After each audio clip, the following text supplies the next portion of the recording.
What do we read into his cabinet picks and who he's picked to essentially run the show for the next 4 years and be his right-hand men and women? What does it say about his priorities and what he wants to get done? It's a fascinating sort of thing to look at. If I saw a theme, it's this. And maybe there's a slot for you, Laura, once I get finished with this. What I think one of the things he used to complain to me all the time about in the first term was that nobody was on television helping him sell his policies, that he didn't think that folks were doing enough to get on television to sort of advocate to the public for his agenda. And what you're seeing now is him going into the world of not only television, but folks who are good on television.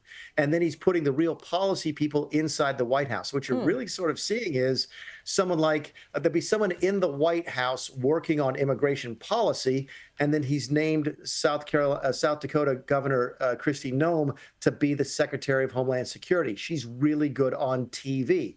He's picked a television personality for defense. He's picked a television personality for the Department of Transportation. He's picked a television personality for Health and Human Services. So there's a lot of different places where people will be on TV, which means that there might be a place for you in the upcoming administration. You never know. Okay, well, I'll note that down and send in my CV, perhaps, Mick Mulvaney. It's really interesting because he's really valuing good communicators, essentially, isn't he?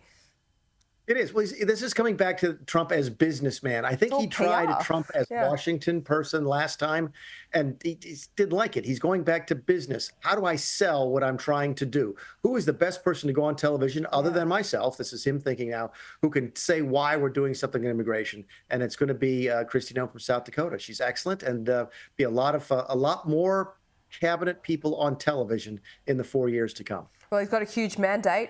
He can essentially do whatever he wants, and he won on every single metric that you look at. The polling companies, again, failed us. It's really hard to know. I mean, you could always pick up sentiment, but one thing that struck me is that people in those swing states that said they didn't like Donald Trump personally were still going to vote for him. And I think that's something we should take note of. The polling companies underscoring him again in terms of support. Obviously, Republicans or those that wanting to support Trump just didn't engage in that process. I find it really interesting, though, the Elon Musk appointment.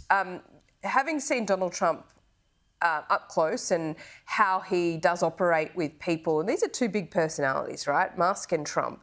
Can you see that ending badly? Or do you think Trump will just let him do his thing? I don't see it ending badly because both men have so much to lose if they have that falling out, right? It will be curious. I will be curious to see how they work. I've met Elon Musk in the White House, I don't know, 5, 6 times.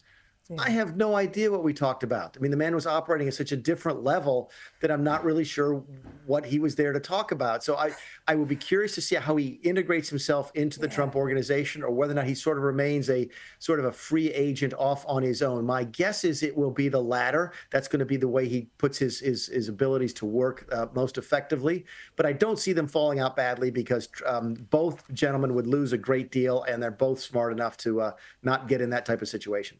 And the other thing that fascinated me as well is Matt Gaetz. He didn't last long as the nominee for Attorney General either.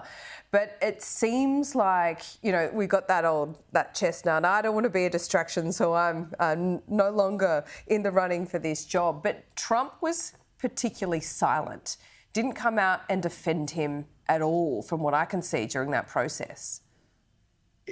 I've talked to dozens of people inside the campaign, outside the campaign in Washington, D.C., and no one seems to understand why Matt Gaetz was tapped in the first place. Okay.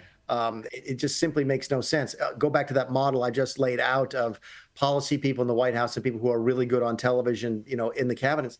Matt's not particularly good on television. He's okay, but he's not excellent at it. And certainly he turns off half of the country right away. So it's sort of hard for him to sell the president's policies on television. So that one was very strange. My guess is, it's an educated guess, but it's still a guess, is that as a favor to Matt Gaetz to give him cover and to save face on leaving Congress, Donald Trump named him knowing that it would never go very far. No one in Washington, D.C. seriously thought that Matt Gaetz was ever going to get confirmed by the Senate. Wow, particularly Machiavellian.